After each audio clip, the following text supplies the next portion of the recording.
Hello, squirrels. I about forgot to read today. Oh, Lord, I hope I won't fall asleep on us. On y'all. Look at the llama lights. They're bougie. They have different settings. I didn't realize it. Doggone, I had this book up and now it's gone black on me.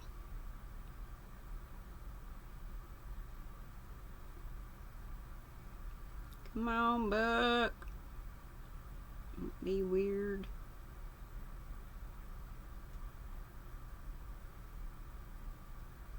Weird.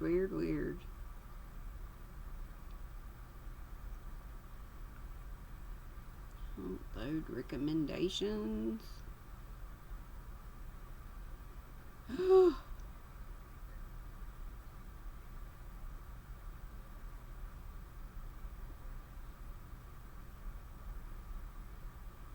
Sorry. Like I said, I had this already. Okay, 24. Now it's going away again. Swanee. It's possessed. Stop. I returned to the vicarage to find Hawes waiting for me in my study. He was pacing up and down nervously, and when I entered the room, he started as though he had been shot. "You must excuse me," he said, wiping his forehead. "My nerves are all to pieces lately." "My dear fellow," I said, "you positively must get away for a change. We shall have you breaking down altogether, and that will never do." "I can't desert my post. No, that is a thing I will never do." "It's not a case of desertion. You're ill. I'm sure Haydock would agree with me." Haydock. What kind of doctor is he? An ignorant country practitioner. "I think you're unfair to him. He's always been considered a very able man in his profession." "Oh, perhaps. Yes, I dare say, but I don't like him. However, that's not what I came to say. I came to ask you if you would be kind enough to preach tonight instead of me. I really do not feel equal to it." "Why, certainly. I'll take the service for you." No, I wish to take the service. I'm perfectly fit. It's only the idea of getting up in the pulpit, of all those eyes staring at me." He shut his eyes and swallowed convulsively. "It's clear to me there's something very wrong, indeed, the matter with Hawes." He seemed aware of my thoughts, for he opened his eyes and said quickly, "There's nothing really wrong with me. It's just these headaches, these awful racking headaches. I wonder if you could let me have a glass of water." "Certainly," I said. I went and fetched it myself from the tap. Ringing bells is a profitless form of exercise in our house. I brought the water to him and he thanked me. He took from his pocket a small cardboard box and opening it, extracted a rice paper capsule which he swallowed with the aid of the water. "A headache powder," he explained. I suddenly wondered whether Hawes might have become addicted to drugs. It would explain a great many of his peculiarities. "You don't take too many, I hope," I said. No. Dr. Haydock warned me against that, but it really is wonderful. They bring instant relief." Indeed, he already seemed calmer and more composed. He stood up. "Then you'll preach tonight? It's very good of you, sir." "Not at all, and I insist on taking the service too. Get along home and rest." "No, I won't have any argument, not another word." He thanked me again, and then he said, his eyes sliding past me to the window, "You have been up to Old Hall today, haven't you, sir?" "Yes." "Excuse me, but were you sent for?" I looked at him in surprise, and he flushed. "I'm sorry, sir. I just thought some new development might have arisen, and that was why Mrs. Prothero had sent for you." I had not the faintest intention of satisfying Hall's curiosity. She wanted to discuss the funeral arrangements and one or two other small matters with me, I said. "Oh, that was all. I see." I did not speak. He fidgeted from foot to foot and finally said, "Mr. Redding came to see me last night. I can't imagine why." "Didn't he tell you?" "He just said he thought he'd look me up. Said he was a bit lonely in the evenings. He's never done such a thing before." "Well, he's supposed to be pleasant company," I said, smiling. "Well, what does he want to come and see me for? I don't like it." His voice rose shrilly. He spoke of dropping in again. "What does it all mean? What idea do you think he has got into his head?" "Why should you suppose he has any ulterior motive?" I asked. "I don't like it," he repeated, Halls obstinately. I've never gone against him in any way. I never suggested he was guilty. Even when he accused himself, I said it seemed most incomprehensible. If I've had suspicions of anybody, it's been of Archer, never of him. Archer is a totally different proposition, a godless, irreligious ruffian, a drunken blackguard. "Don't you think you're being a little harsh?" I said. "After all, we really know very little about the man. A poacher, in and out of prison, capable of anything." "Do you really think he shot Colonel Prothero?" I asked curiously. Halls has an inveterate dislike of answering yes or no. I've noticed it several times lately. "Don't you think yourself, sir, that it's the only possible solution?" "As far as we know," I said, "there's no evidence of any kind against him." "His threats," said Halls eagerly. "You forget about his threats?" "I'm sick and tired of hearing about Archer's threats. As far as I can make out, there's no direct evidence that he ever made any. He was determined to be revenged on Colonel Prothero. He primed himself with drink and then shot him." "That's pure supposition." "But you will admit it's perfectly probable." "No, I don't." "Possible, then?" "Possible, yes." Halls glanced at me sideways. "Why don't you think it's probable?" "Because," I said, "a man like Archer wouldn't think of shooting a man with a pistol. It's the wrong weapon." Halls seemed taken aback by my argument. Evidently it wasn't the objection he had expected. "Do you really think the objection is feasible?" he asked doubtingly. "To my mind, it's the complete stumbling block to Archer's having committed the crime," I said. In face of my positive assertion, Halls said no more. He thanked me again and left. I had gone as far as the front door with him, and on the hall table I saw 4 notes. They had certain characteristics in common. The handwriting was almost unmistakably feminine.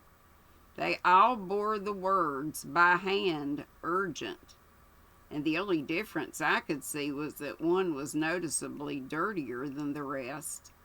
Their similarity gave me a curious feeling of seeing not double but quadruple. Mary came out of the kitchen and caught me staring at them. "Come by hand since lunchtime," she volunteered, "all but one. I found that in the box." I nodded, gathered them up, and took them into the study. The first one ran thus: "Dear Mr. Clement, something has come to my knowledge which I feel you ought to know. It concerns the death of poor Colonel Prothero. I should much appreciate your advice on the matter, whether to go to the police or not. Since my dear husband's death, I have such a shrinking from every kind of publicity. Perhaps you could run in and see me for a few minutes this afternoon. Yours sincerely, Martha Price Ridley." I opened the second. "Dear Mr. Clement, I'm so troubled, so excited in my mind to know what I ought to do. Something has come to my ears that I feel may be important. I have such a horror of being mixed up with the police in any way. I'm so disturbed and distressed. Would it be asking too much of you, dear Vicar, to drop in for a few minutes and solve my doubts and perplexities for me in the wonderful way you always do? Forgive my troubling you. Yours very sincerely, Caroline Weatherby." The third, I felt, I could almost have recited beforehand. Dear Mr. Clement, something most important has come to my ears. I feel you should be the first to know about it. Will you call in and see me this afternoon sometime? I will wait for you. This militant epistle was signed Amanda Hartnell. I opened the fourth missive. It has been my good fortune to be troubled with very few anonymous letters. An anonymous letter is, I think, the meanest and cruelest weapon there is. This one was no exception. It purported to be written by an illiterate person, but several things inclined me to disbelieve that assumption. Dear Vicar, I think you ought to know what is going on. Your lady has been seen coming out of Mr. Redding's cottage in a surreptitious way. Surreptitious manner. I probably screwed that word up. You know what I mean. The two are carrying on together. I think you ought to know. A friend. I made a faint exclamation of disgust and, crumbling up the paper, tossed it into the open grate just as Griselda entered the room. Maybe she is carrying on. I made a faint exclamation of, entered the room. What's that you're throwing down so contemptuously, she asked. Filth, I said. Taking a match from my pocket, I struck it and bent down. Griselda, however, was too quick for me. She had stooped down and caught up the crumpled ball of paper and smoothed it out before I could stop her. She read it, gave a little exclamation of disgust, and tossed it back to me, turning away as she did so. I lighted and watched it burn. Griselda had moved away. She was standing by the window looking out into the garden. Lynn, she said, without turning around. Yes, my dear? I'd like to tell you something. Don't stop me. I want to, please.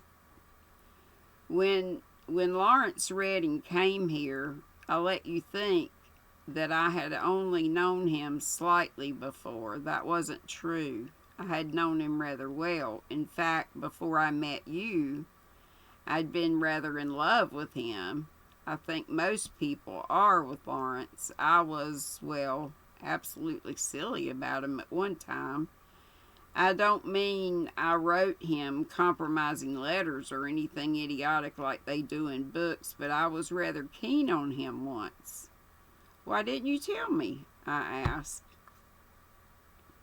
Oh, because I don't know exactly, except that, you're foolish in some ways. Just because you're so much older than I am, you think that that I'm likely to like other people. I thought you'd be tiresome, perhaps, about me and Lawrence being friends. You're very clever at concealing things, I said, remembering what she had told me in that room less than a week ago and the ingenious way she had talked. Yes, I've always been able to hide things. In a way, I like doing it. Her voice held a childlike ring of pleasure to it. But it's quite true what I said. I didn't know about Anne, and I wondered why Lawrence was so different, really not noticing me. I'm not used to it. There was a pause. You do understand, Lynn, said Griselda anxiously. Yes, I said I understand. But did I? And that's all. Yeah, that was kind of short. Let's see how long this one is. 2, 3, 4, 5, 6, 7, 8, 9, 10.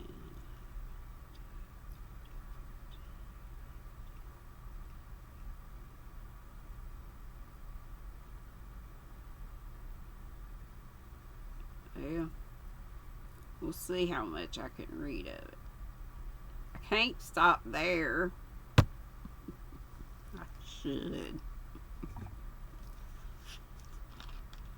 I have water. I've been drinking water. I have a bit of a habit. bubbles more than anything. 25. I found it hard to shake off the impression left by the anonymous letter. Pitch soils.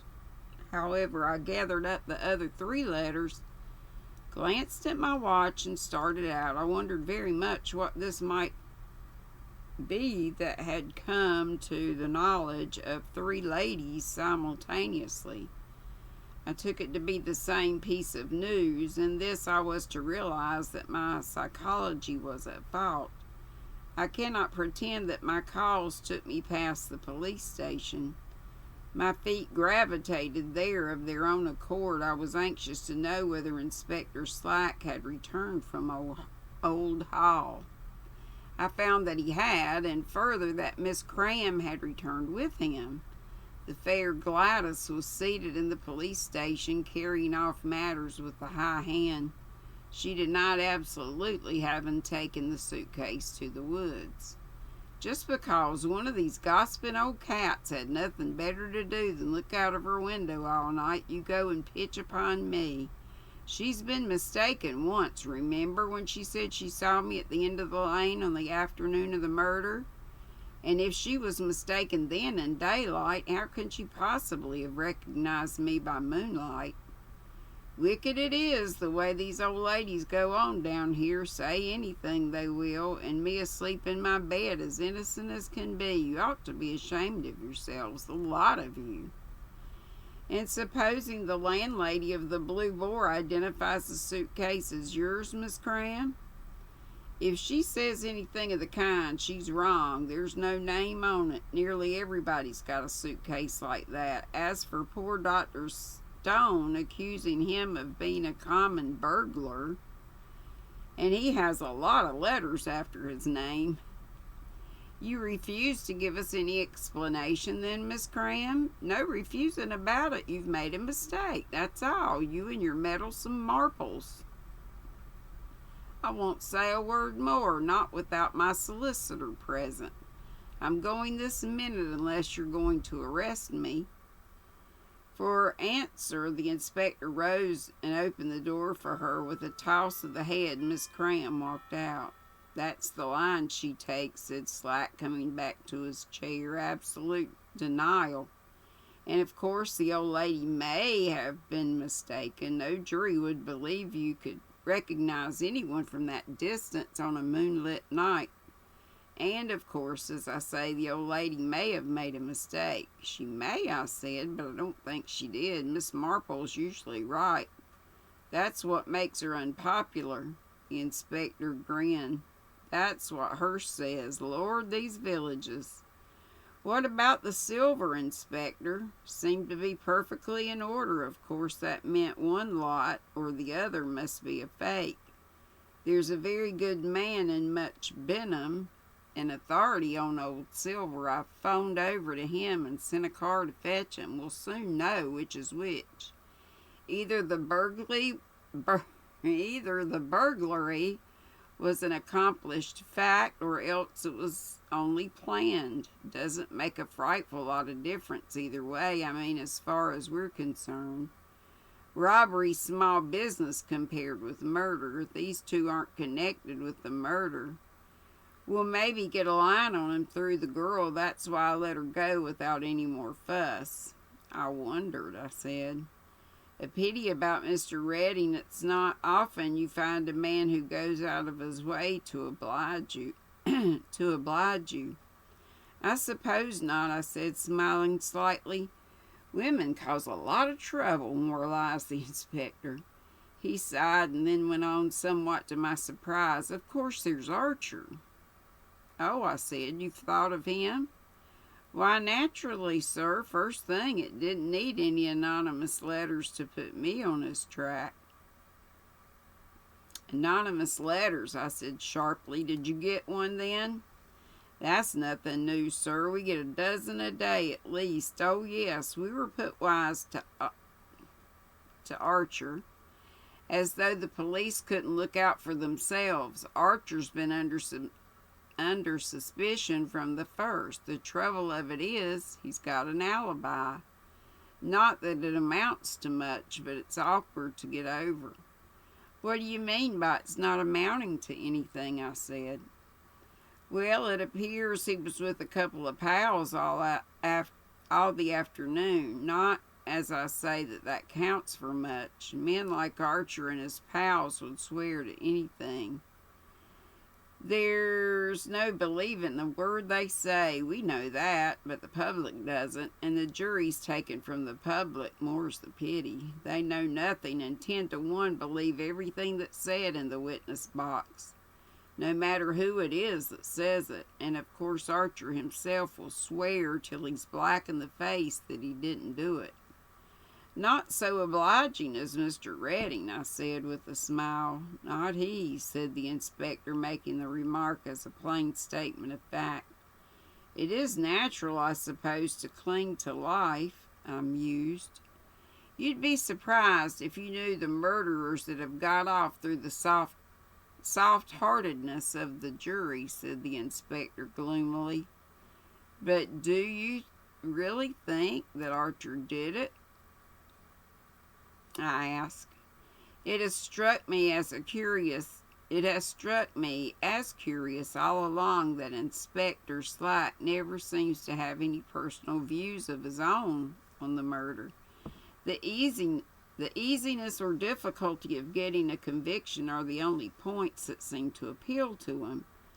"I'd like to be a bit sure," he admitted, "at a fingerprint now, or a footprint, or seen in the vicinity about the time of the crime. Can't risk arresting him without something of that kind. He's been seen around Mr. Redding's house once or twice, but he'd say that was to speak to his mother. A decent body she is, not on the whole. No, on the whole, I'm for the lady. If I could only get definite proof of blackmail, but you can't get definite proof of anything in this crime. It's theory, theory, theory. It's a sad pity there's not a single spinster lady living along your road, Mr. Clement. I bet she'd have seen something if there had been." His words reminded me of my cause, and I took leave of him. It was about the solitary instance when I had seen him in a genial mood.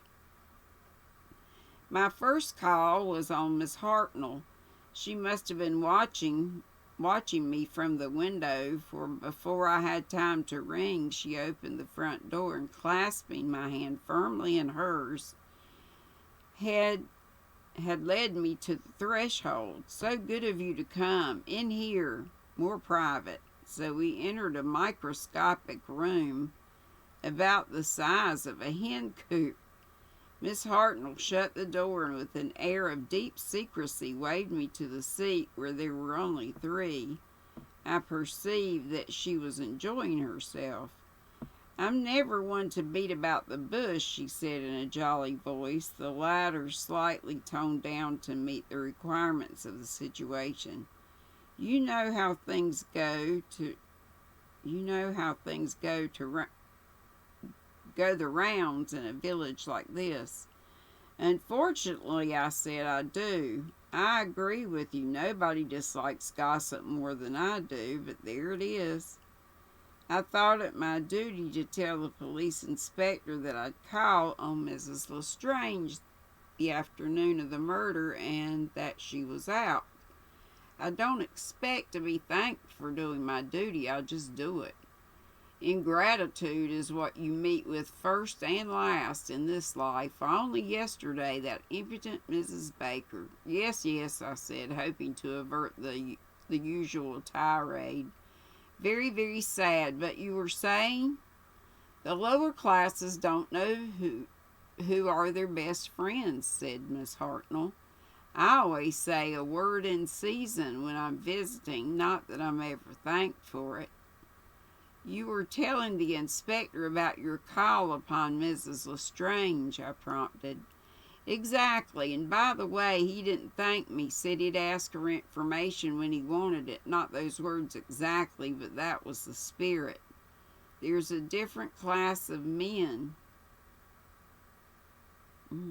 There's different class of men in the police force nowadays. Very probably, I said, but you were going on to say something? I decided that this time I wouldn't go near any wretched inspector. After all, a clergyman is a gentleman, at least some are, she added. I gathered that the qualification was intended to include me. If I can help you in any way, I began. It's a matter of duty, said Miss Hartnell, and closed her mouth with a snap. I don't want to have to say these things. No one likes it less, but duty is duty. I waited. I've been given to understand, went on Miss Hartnell, turning rather red, that Mrs. Lestrange gives out that she was home all the time, that she didn't answer her door because, well, she didn't choose. Such airs and graces I only called as a matter of duty. And to be treated like that? She's been ill, I said mildly. Ill? Fiddlesticks. You're too unworldly, Mr. Clement. There's nothing the matter with that woman. Too ill to attend the inquest, indeed. Medical certificate from Dr. Haydock. She can wind him around her little finger. Everyone knows that. Well, where was I? I didn't quite know. It's difficult with Miss Hartnell to know where narrative ends and vituperation begins. Vituperation. Oh, about calling on her that afternoon. Well, it's fiddlesticks to say she was in the house. She wasn't, I know. How can you possibly know? Miss Hartnell's face turned redder, and someone less truculent, her demeanor might have been called embarrassed. I'd knocked and rung, she explained, twice if not 3 times, and it occurred to me suddenly that the bell might be out of order. She was, I was glad to note, unable to look me in the face when saying this. The same builder builds all our houses, and the bells he installs are clearly audible when standing on the mat outside the front door. Both Miss Hartnell and I knew this perfectly well, but I suppose decencies have to be preserved. Yes, I murmured. I didn't want to push my card through the letterbox. That would seem so rude, and whatever I am, I'm never rude. She made this amazing statement without a tremor, so I thought I would just go round the house and tap on the window pane. She continued unblushingly. I went all around the house and looked in at all the windows, but there was no one in the house at all.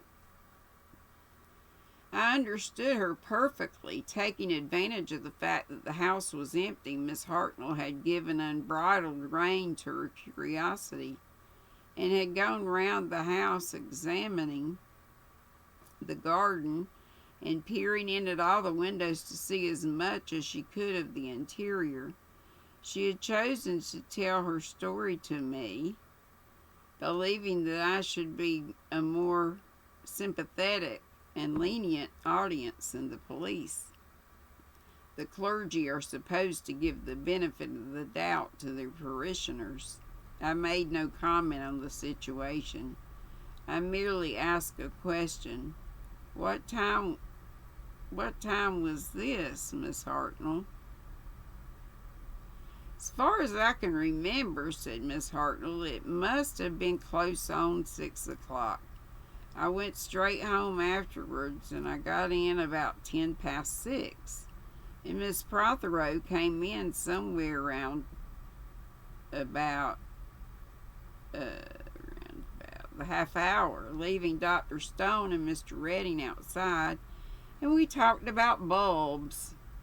And all the time the poor colonel lying murdered. It's a sad world. It is sometimes a rather unpleasant one, I said.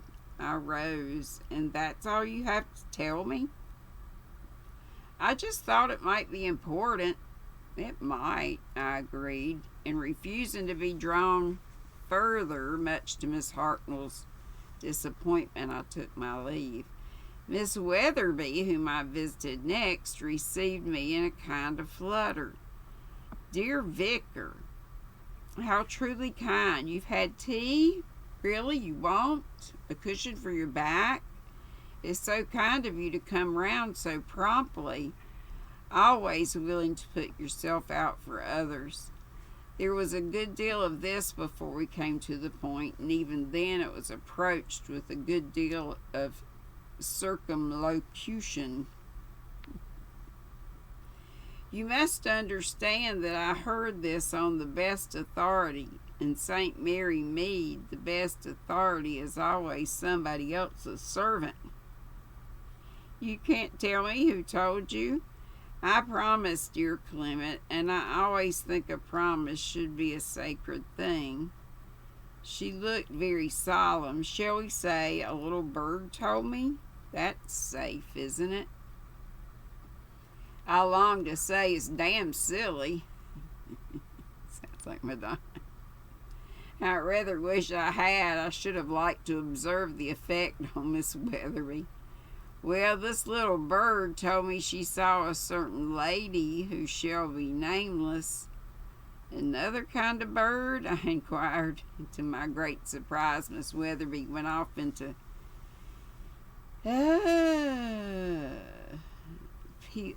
not peals of something else, but we'll say peals of laughter, and tapped me playfully on the arm, saying, "Oh, Vicar, you must not be so naughty." When she had recovered, she went on, "A certain lady, and where do you think this certain lady was going?" She turned into the Vicarage road, but before she did so, she looked up and down the road in a most peculiar way to see if anyone she knew were noticing her, I imagine. "And the little bird?" I inquired. "Paying a visit to the fishmongers in the room over the shop. I know where maids go on their days off. I knew there was one place they never go if they can help, anywhere in the open air. And the time," continued Miss Weatherby, leaning forward mysteriously, "was just before 6 o'clock. "On which day?" Miss Weatherby gave a little scream. "The day of the murder, of course. Didn't I say so?"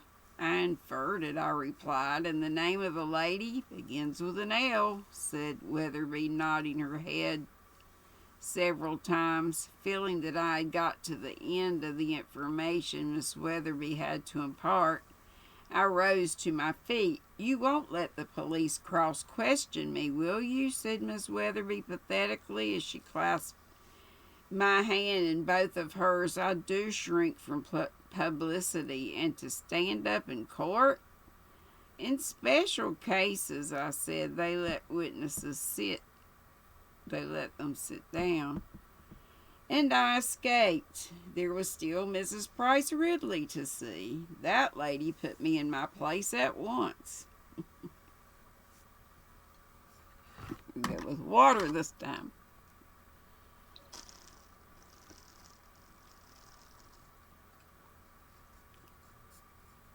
Fruit punch cartridge. That's not bad at all. Good and cold.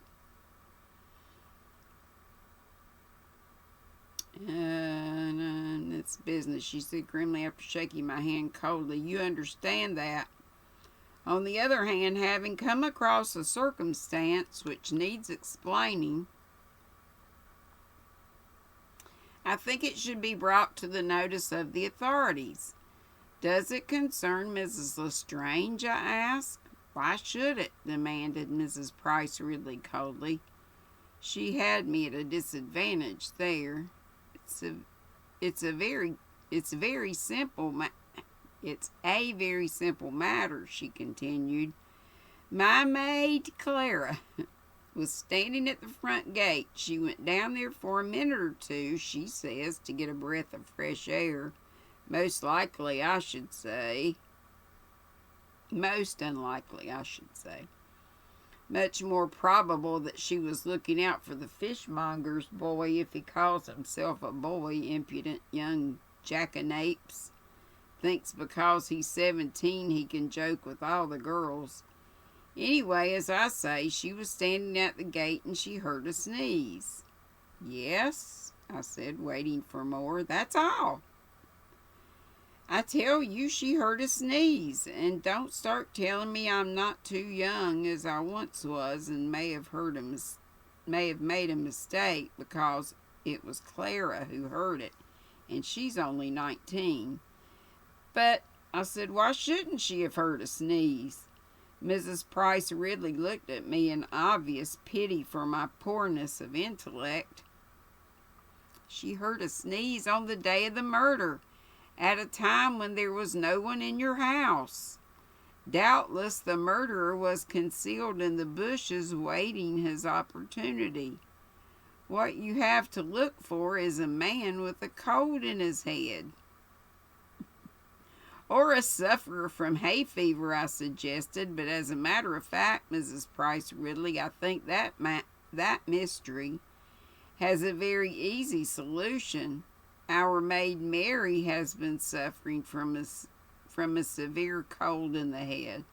In fact, her sniffling has tried us very much lately. It must have been her sneeze your maid heard. It was a man's sneeze, said Miss Price Ridley firmly, and you couldn't hear your maid sneeze in your kitchen from our gate.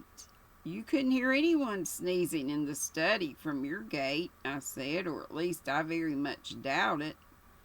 I said the man might have been concealed in the shrubbery, said Mrs. Price Ridley. Doubtless, when Clara had gone in, he effected an entrance by the front door. Well, of course that's possible, I said. I tried not to make my voice consciously soothing, but must have failed, for Mrs. Price Ridley glared at me suddenly. I am accustomed not to be listened to, but I might mention also that to leave a tennis racket carelessly flung down on the grass without a press completely ruins it, and tennis rackets are very expensive nowadays. There did not seem to be rhyme or reason in this flank attack. It bewildered me utterly. But perhaps you don't agree, said Mrs. Price Ridley. Oh, I do, certainly. Well, I'm glad. Well, that's all I have to say. I wash my hands of the whole affair. She leaned back and closed her eyes like one weary of this world. I thanked her and said goodbye. On the doorstep, I ventured to ask Clara about her mistress's statement. It's quite true, sir. I heard a sneeze, and it wasn't an ordinary sneeze, not by any means. Nothing about a crime is ever ordinary. The shot was not an ordinary kind of shot. The sneeze was not a usual kind of sneeze. It was, I presume, a special murderer's sneeze. I asked the girl what time this had been, but she was very vague, sometime between 1:15 and 6:30, she thought. Anyway, it was before the mistress had the telephone call and was took bad. I asked her if she had heard a shot of any kind, and she said the shots had been something awful. After that,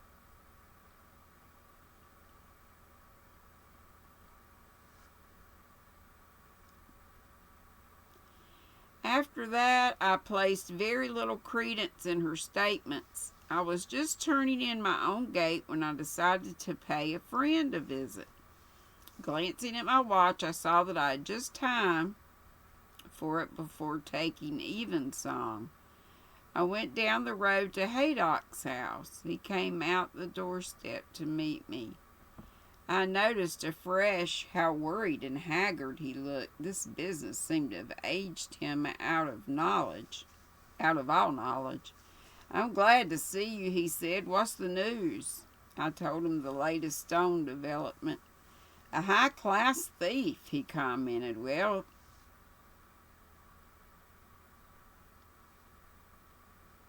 that explains a lot of things." He'd read up on the subject, but he made slips from time to time to me. Prothero must have called him out once. "You remember the row they had? What do you think about the girl? Is she in it too?"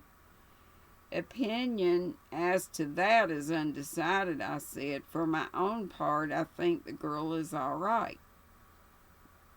"She's such a prizy idiot." I think the girl's all right. "She's such a prize idiot," I added. "Oh, I wouldn't say that. She's rather shrewd in Miss Gladys Cram, a remarkably healthy specimen, not likely to trouble members of my profession." I told him I was worried about Halls and that I was anxious that he should get away for a real rest and change. Something evasive came into his manner when I said this. His answer did not ring quite true. "Yes," he said slowly, "I suppose that would be the best thing. Poor chap. Poor chap. I thought you didn't like him." "I don't. Not much, but I'm sorry for a lot of people I don't like," he added after a minute or two. "I'm even sorry for Prothero, poor fellow. Nobody ever liked him too much. Too full of his own rectitude and too assertive. It's an unlovable mixture. He was always the same, even as a young man." "I didn't know you knew him then."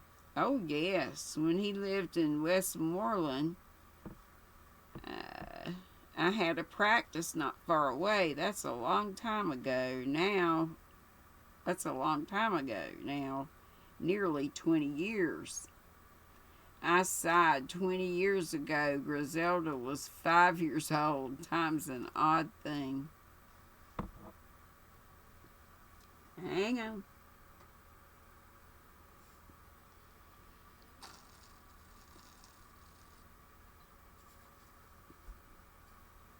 "Is that all you came to say to me, Clement?" I looked up with a start. Haydock was watching me with keen eyes. "There's something else, isn't there?" he said. I nodded. I had been uncertain whether to speak or not when I came in, but now I decided to do so. I like Haydock as well as any man I know. He's a splendid fellow in every way. I felt that what I had to tell him might be useful to him. I recited my interviews with Miss Hartnell and Miss Weatherby. He was silent for a long time after I'd spoken. "It's quite true, Clement," he said at last. "I've been trying to shield Mrs. Lestrange from any inconvenience that I could. As a matter of fact, she's an old friend, but that's not my only reason. That medical certificate of mine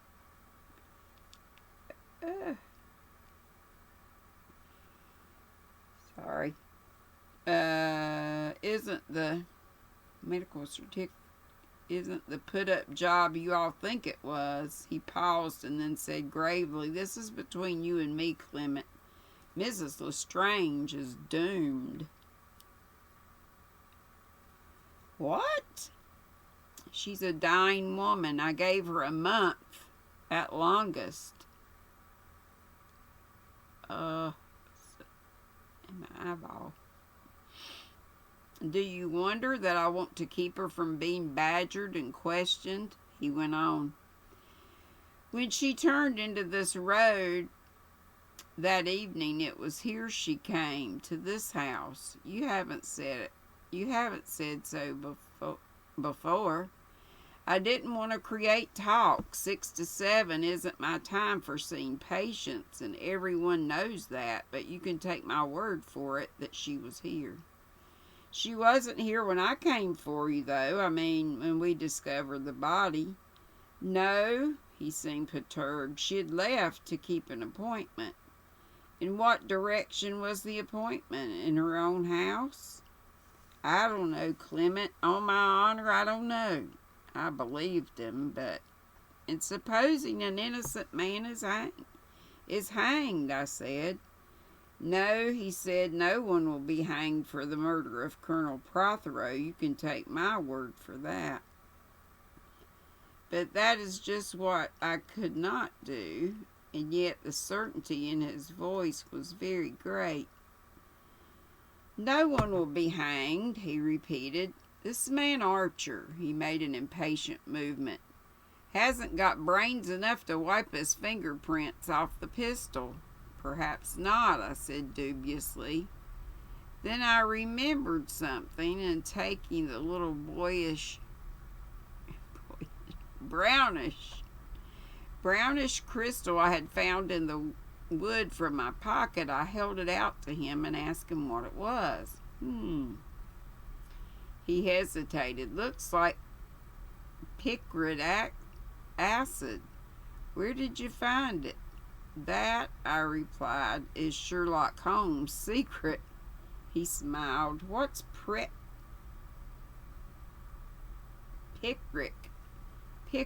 acid? Well, it's an explosive. Yes, I know that, but it's got another use, hasn't it? He nodded. It's used medically in solution for burns. Wonderful stuff. I held out my hand, and rather reluctantly he handed it back to me. It's of no consequence, probably, I said, but I found it in a rather unusual place. You won't tell me where? Rather childishly, I wouldn't. He had his secrets. Well, I would have mine. I was a little hurt that he had not confided in me more fully. And that's it for 25. So next time we'll be at 26, hopefully tomorrow. Be sweet, don't be ugly. Have a good sleep. Bye-bye.